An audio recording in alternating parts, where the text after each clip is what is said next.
서울 고터에서 창원으로 향하는 고속버스 안 한 외국인 부부 품에 있던 아기가 갑자기 울음을 터뜨렸습니다. 버스 안의 승객들은 금방 그치겠지 생각했지만 아기의 울음소리는 1시간이 넘도록 그치지 않고 있습니다. 당황한 외국인 부부는 계속 아이를 달래보지만 아기의 울음소리는 점점 더 커져만 가고 있습니다. 대수롭지 않게 생각했던 버스 승객들도 피곤한 표정으로 힐끔힐끔 아기를 뒤돌아보기 시작했습니다. 그때 뒷좌석에 앉아있던 승객이 아기를 안고 있는 아기 아빠의 어깨를 기분 나쁘게 툭툭 쳤습니다. 도대체 이 한국 버스 안에서 무슨 일이 생긴 것일까요? 오늘은 미국에서 온 존과 사라 부부의 이야기를 준비했습니다. 그럼 오늘의 사연 시작하겠습니다. 안녕하세요. 저는 미국 오리건주에서 온 존입니다. 저는 프리랜서 소프트웨어 개발자로 온라인 프로젝트를 통해 전 세계 클라이언트와 협력하고 있습니다. 그리고 제 아내 사라는 그래픽 디자이너로 다양한 디자인 프로젝트와 일러스트 작업을 하고 있습니다. 직업 특성상 저와 사라는 장소에 구애받지 않고 일할 수 있는 디지털 노마드의 삶을 살고 있습니다. 시간적으로도 경제적으로도 풍족한 편인 저와 사라는 아이를 무척이나 좋아합니다. 그래서 결혼 전부터 아이는 셋 이상 낳자고 약속했습니다. 그런데 결혼한 지 1년이 다 되도록 아이가 생기지 않더라고요. 저와 사라 다 젊고 건강했기 때문에 신이 아이를 늦게 보내주려나 보다 생각했는데 걱정이 많으셨던 저희 부모님의 권유로 병원에서 검사를 받게 되었습니다. 검사 결과는 정말 충격적이었습니다. 의사는 사라에게는 아무 문제가 없다고 말했습니다. 하지만 제가 불임이기 때문에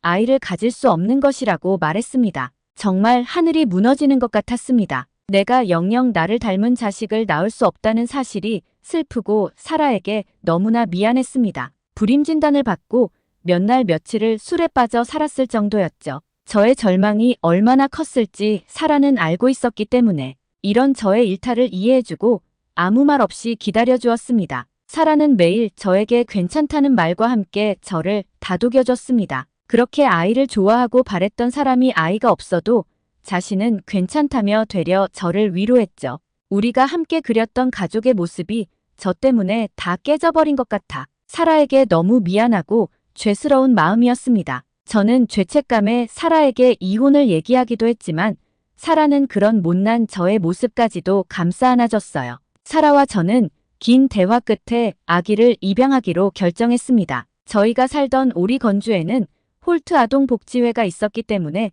홀트를 통해 입양 절차를 진행하였고 아주 사랑스러운 한국인 남자 아기를 입양하게 되었습니다. 아기 한 명이 집에 왔을 뿐인데 우리 집의 분위기는 완전히 달라졌습니다. 아기를 돌보느라 슬플 겨를도 없을 정도였고 사랑스러운 아기의 미소에 하루하루가 정말 행복했죠. 저와 사라는 아기의 이름을 민수라고 지었습니다. 한국에서 태어났을 때 지어진 이름이라고 하더라고요. 민수는 미국인인 저와 사라의 아들이 되었지만 우리 부부는 민수가 한국인이라는 자신의 정체성을 잊지 않도록 키우고 싶다는 생각을 했습니다. 그래서 한국에서 지어진 이름을 그대로 사용하기로 했습니다. 민수가 1살 정도 되었을 때 우리 부부는 세계 여행을 하기로 결정했습니다. 민수가 더 크게 되면 학교도 다녀야 하고 배울 것도 많아질 것이기에 해외여행이 쉽지 않을 것 같았습니다. 민수가 아직 어린 아기이긴 했지만 우리 부부는 민수가 자라서 전 세계의 다양한 문화를 경험하고 자랄 수 있도록 해주고 싶었습니다. 우리 부부는 민수의 안전과 건강을 최우선으로 생각하면서 방문할 국가를 정했습니다. 민수가 아직 어린 만큼 위생 환경이나 치안이 열악한 나라는 제외하기로 했죠.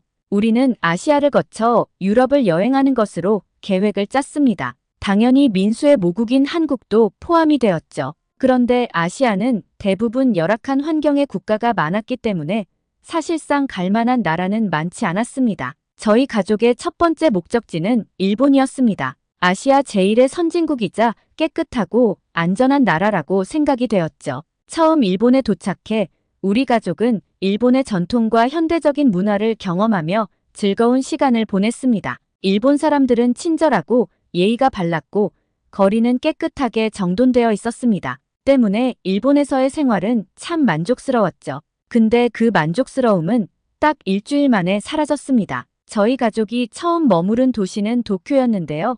민수를 안고 돌아다니는 것이 체력적으로 쉽지 않아 우리 부부는 유모차를 끌고 다녔습니다. 그런데 몇몇 상점에서 유모차의 출입을 거부하는 일을 겪었습니다. 미국에도 노키즈 존이 있기 때문에 처음에는 이해를 했습니다. 근데 가는 곳마다 유모차 입장 거절을 당하니 참 야속하게 느껴지더라고요. 더군다나 대부분의 일본인들은 영어를 못했기 때문에 의사소통의 어려움도 컸습니다. 사실 왜 상점들에서 유모차의 입장을 거절했는지는 잘 모릅니다. 그들이 일본어로만 얘기를 했거든요.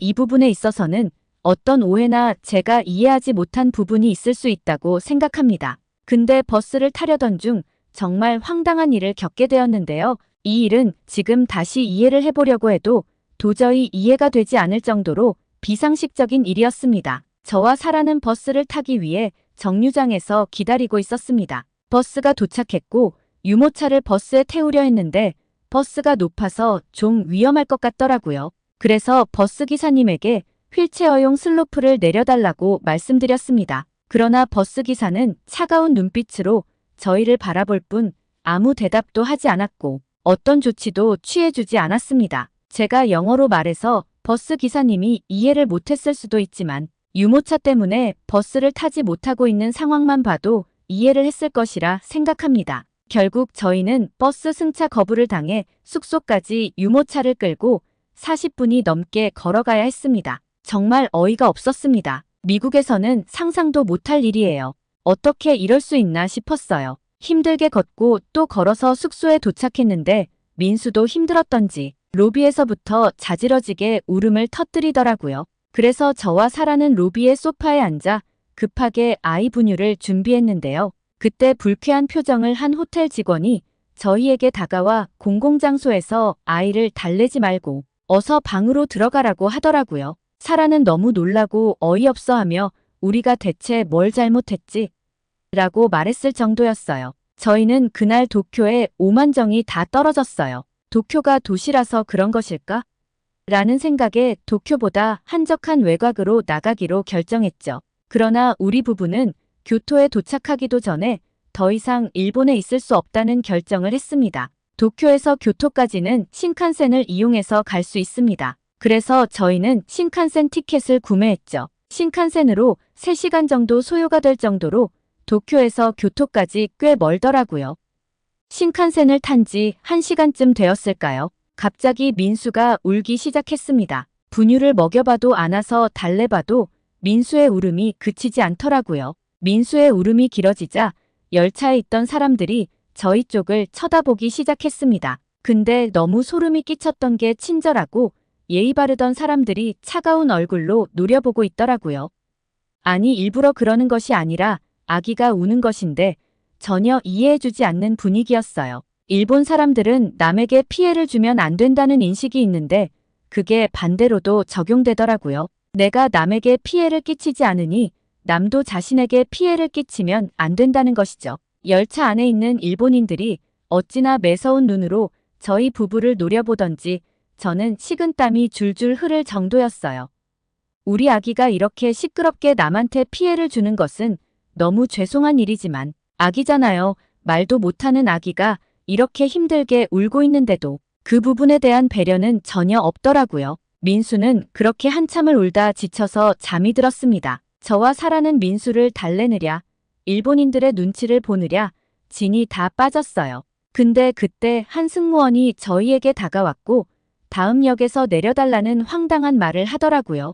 열차 안에 있는 승객들이 아기 우는 소리가 시끄럽다며 항의를 했나 보더라고요. 민수는 이미 울음을 그치고 잠든 상태였기에 저는 승무원에게 아기가 이제 울지 않고 잠이 들었다고 이야기했지만 승무원은 단호하게 다음 역에 내려달라는 말을 반복할 뿐이었습니다. 그렇게 저희는 열차에서 쫓겨났습니다. 티켓 환불도 못 받은 상태로 말이죠. 우리 민수가 아무리 시끄럽게 울었다 해도 사람을 이렇게 내쫓는 것이 말이 되나요? 살다 이런 경우는 처음이었습니다. 다음 열차를 탈 수도 있었지만 똑같은 상황이 반복될까 두려워 택시를 타고 교토로 향했습니다. 진짜 택시비가 어떻게 이렇게 많이 나올 수 있는지 놀랄 정도였습니다. 도착한 교토는 도쿄와는 확실히 다른 고즈넉한 분위기를 가진 곳이었습니다. 북적북적한 곳을 벗어나 사람이 없는 곳에 왔지만 가슴의 답답함은 사라지지 않더라고요. 일본에서 떠나기 위해 비행편을 급하게 변경했지만 스케줄이 맞지 않아 교토에서 며칠 지낼 수밖에 없었는데요. 교토에서 지낼수록 가슴의 답답함이 더 심해졌습니다. 일본은 진짜 이상한 나라입니다. 선진국이라고 말하지만 일본 내 일처리 수준은 후진국만도 못합니다. 앞서 저희 부부는 디지털 노마드라고 말씀드렸는데 세상이 참 많이 변했죠. 이제는 종이 서류를 주고받는 경우가 거의 없고 다 전자로 주고받습니다. 근데 일본은 아직도 종이에 적고 그걸 우편물로 보내고 있더라고요. 온라인으로 충분히 가능한 일들도 다 아날로그 방식으로 하고 있죠. 저희가 신칸센에서 쫓겨났던 일이 너무 충격적이었기에 공항으로 가는 길은 렌트를 해서 가는 게 낫겠다고 판단을 했습니다. 저희 부부 둘 다 미국 면허증이 있기 때문에 당연히 사용할 수 있을 줄 알았는데 안타깝게도 바로 사용이 안 되더라고요. 그래서 관공소에 갔는데 3시간이 넘어도 일 처리가 안 돼서 기다리다 지쳐 그냥 포기하고 온 적도 있습니다.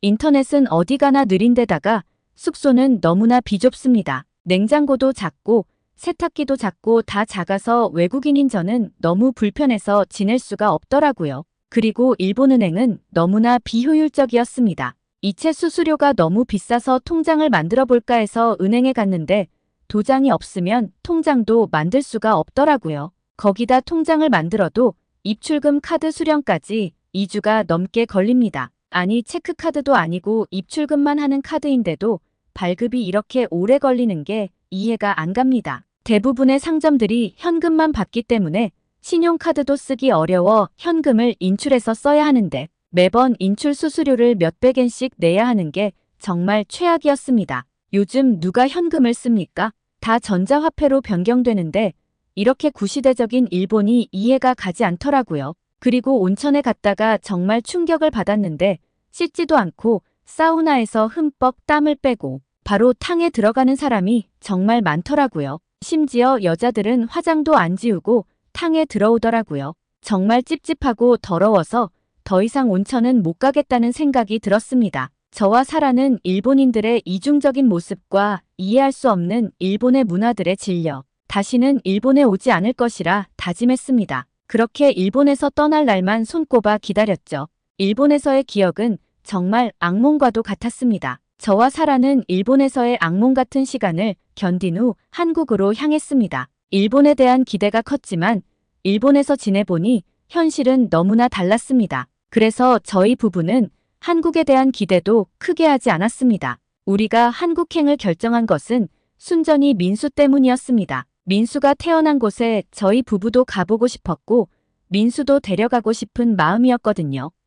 한국의 인천공항에 도착해서 처음 느낀 점은 정말 쾌적하다는 것이었습니다. 일본의 공항들도 시설은 잘 되어 있지만 일본 특유의 향기가 나기도 하고 의외로 불편한 것들이 많았는데 인천공항은 정말 눈이 휘둥그레질 정도로 좋더라고요. 그리고 한국인들은 친절했는데 이 친절함이 일본인의 가식이 담긴 친절함과는 뭔가 달랐습니다. 말로 설명하기는 어려웠지만 진심이 느껴졌달까요? 눈치 보느라 힘들었던 일본과 달리 한국에서는 마음이 참 편했습니다. 그리고 일본 사람들보다 훨씬 영어를 잘해서 의사소통도 편하게 느껴졌습니다. 일본에서 답답해 미칠 것 같았던 인터넷도 놀랄 만큼 빨랐습니다. 한국은 어디를 가나 무료 와이파이가 펑펑 터져서 정말 놀랐습니다. 한국에서의 첫 목적지는 서울이었는데 공항철도가 있어 접근하기도 좋았고 일본과 달리 유모차를 태우고 공항철도를 타는 것도 정말 수월했습니다. 다행스럽게도 민수가 울지 않았지만 대중교통수단 내에서 숨죽이거나 눈치를 볼 일이 없더라고요. 일본에서의 답답한 마음이 뻥 뚫리는 기분이었습니다. 서울에서는 여행 책자에서 본 경복궁, 인사동, 남산타워 등의 다양한 관광지를 갔는데 모두 대중교통을 이용했습니다. 대중교통이 서울 곳곳에 퍼져 있어 정말 편리했고 아기를 동반해서 타기에도 편했습니다. 유모차를 버스에 태울 때는 한국 사람들이 나서서 도와주더라고요. 어쩜 같은 아시아인데도 이렇게 다를 수 있을까요? 일본과 달리 상점에 들어갈 때 유모차를 들여보내주는 곳도 많았고 유모차 반입이 안 되면 밖에 유모차를 세워둘 수 있는 공간이 있었습니다. 물론 한국에도 노키즈존이 있긴 했지만 일본처럼 무례한 태도로 사람을 내쫓거나 하진 않았어요. 그리고 한국 음식들도 참 맛있었습니다. 불고기라는 음식이 참 맛있더라고요. 자극적이지 않아서 민수도 조금 먹을 수 있었고 저와 사라도 참 맛있게 먹었습니다. 사라는 서울에 있는 동안 나중에 민수에게 한국 음식을 해주고 싶다며 쿠킹 클래스도 다녀왔어요. 서울에서의 시간을 보낸 후 저희는 민수가 태어난 고향에 가보기로 했습니다. 민수의 입양 서류에 적혀있던 출생지는 한국의 창원이라는 곳이었거든요. 서울에서도 꽤 먼 곳이라 어떤 방법으로 가야 할까 고민했는데 한국은 프리미엄 버스라고 해서 좌석이 넓은 시외버스가 있더라고요. 관광책자에서 봤을 때 너무 좋아 보여서 저희는 프리미엄 버스를 타고 창원에 가기로 결정했습니다. 사진으로 보긴 했지만 실제로 버스에 탑승해보니 정말 놀라웠습니다. 마치 버스 안에 비행기 비즈니스석을 옮겨둔 것 같았습니다. 좌석마다 사생활 보호를 위한 커튼도 달려있고 비행기에서처럼 영상을 볼 수 있는 모니터도 좌석마다 있었습니다.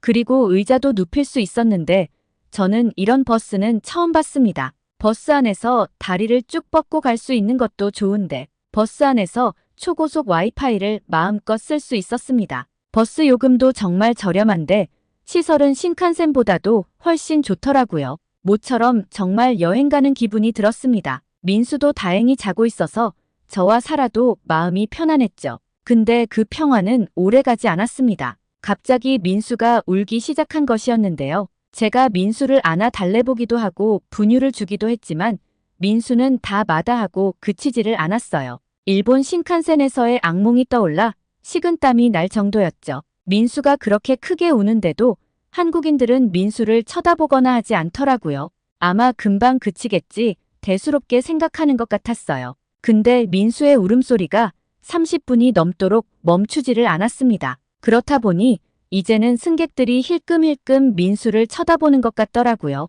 부모인 우리도 이렇게 힘든데 생판 난민분들은 얼마나 시끄럽고 힘들었겠어요. 아무리 달래도 울음을 멈추지 않는 민수 때문에 버스 안은 점점 더 무거운 분위기로 변해갔어요. 일본에서처럼 저희를 무섭게 쳐다보지는 않았지만 대부분의 승객분들이 피곤하고 짜증이 난 표정이었어요. 저와 사라는 정말 당황했고 혹시 일본에서처럼 중간에 내리라고 하면 어떻게 하나 전전긍긍하고 있었죠. 그때 운전을 하던 기사님이 마이크를 잡고 뭐라 말씀을 하셨습니다. 한국어로 말씀을 하셔서 무슨 말인지 알 수 없었지만 기사님의 말씀 이후 승객분들의 얼굴이 누그러지고 미소를 짓는 분도 계셨는데 저희 부부는 어안이 벙벙했죠. 그때 뒤쪽에서 제 어깨를 톡톡 두드렸어요. 놀라서 뒤돌아봤는데 인상이 푸근한 중년 여성분이더라고요. 그 여성분은 민수를 향해 두 손을 내밀었는데 저와 사라는 너무 놀랐어요.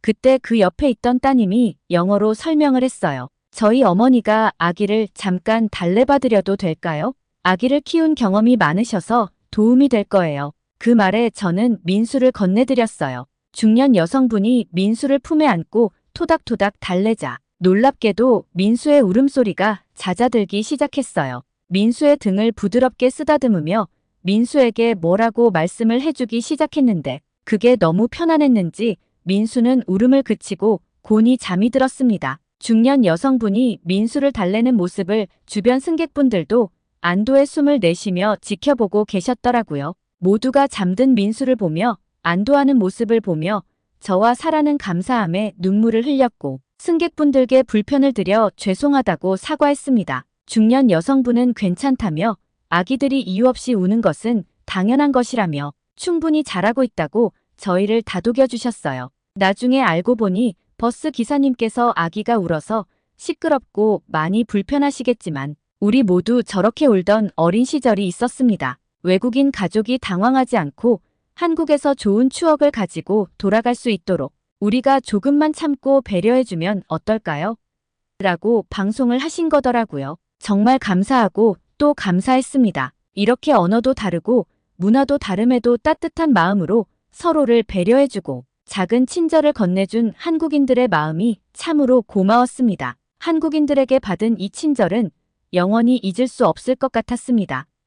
중간에 휴게소에 들렀을 때 저는 기사님과 승객분들을 위한 간식을 샀습니다. 베풀어 주신 마음들에 비해 작은 선물이지만 그래도 감사함을 표현하고 싶었습니다. 버스 안의 승객분들 모두 땡큐를 외치며 밝게 웃어주셨는데 참 기분이 좋더라고요. 승객분들의 도움으로 저희는 민수의 고향인 창원에 무사히 도착했습니다. 부모는 외국인인데 아기는 한국인이라 이상하게 생각할 수도 있었을 텐데 승객분들 중 단 한 명도 그 부분에 대해 물어보지 않으시더라고요. 사려 깊은 그 마음이 따뜻하게 느껴졌습니다. 민수가 태어난 창원은 서울에서 꽤 먼 곳이라 시골이라 생각했는데 정말 깨끗하게 정비가 잘 되어 있는 도시더라고요. 창원에는 바다도 있었는데 저희 가족은 창원이 한눈에 내려다 보이는 솔라타워 전망대에 올랐습니다. 마침 석양이 지는 시간이었습니다. 저와 사라는 아름다운 석양을 바라보며 다짐했습니다.